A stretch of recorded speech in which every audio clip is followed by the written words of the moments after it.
Japan के शहर Tokyo में एक शख्स टैक्सी में सवार हुआ। जैपनीज लैंग्वेज ना बोल सकने की वजह से उसने टैक्सी ड्राइवर को फकत इतना ही बताया कि उसे फलां इंस्टीट्यूट जाना है, फलां जगह पर जाना है। टैक्सी ड्राइवर ये बात समझ गया कि इस शख्स को जैपनीज लैंग्वेज नहीं आती। उसके बाद टैक्सी ड्राइवर ने उस शख्स को गाड़ी में सवार किया। जैसे ही सफर का आगाज हुआ, टैक्सी ड्राइवर ने मीटर को ऑन कर दिया। चंद किलोमीटर की मुसाफत पर टैक्सी ड्राइवर ने दोबारा उस मीटर को ऑफ कर दिया। मुसाफिर इस मंजर को देख रहा था। फिर दोबारा चंद किलोमीटर की मुसाफत पर उस टैक्सी ड्राइवर ने दोबारा उस मीटर को ऑन किया।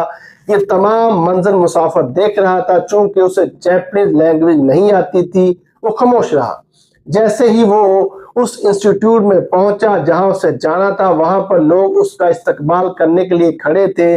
जैसे ही वो मुसाफिर उस इंस्टीट्यूट में पहुंचा तो उसने सबसे पहले इस्तकबाल करने वालों से यही सवाल किया कि इस टैक्सी ड्राइवर से ये पूछा जाए कि इसने रास्ते में मीटर को क्यों ऑफ किया था। तो फिर उन लोगों ने उस टैक्सी ड्राइवर से पूछा, आपने इस मीटर को क्यों ऑफ किया था? टैक्सी ड्राइवर ने बताया कि जिस यू टर्न से मैंने मुड़ना था वो मैं भूल गया था। उसके बाद अगला यू टर्न था, वो 2 से 2.5 किलोमीटर की मुसाफत पर था। तो मैंने ये सोचा कि जो सफर मेरी गलती की वजह से बढ़ा है, मैं उसके पैसे इस मुसाफिर से क्यों लूं। इस वजह से मैंने मीटर को ऑफ कर दिया था।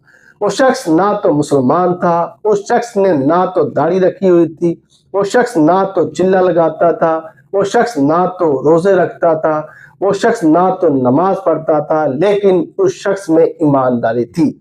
हमारे मुसलमानों में आजकल सब कुछ है।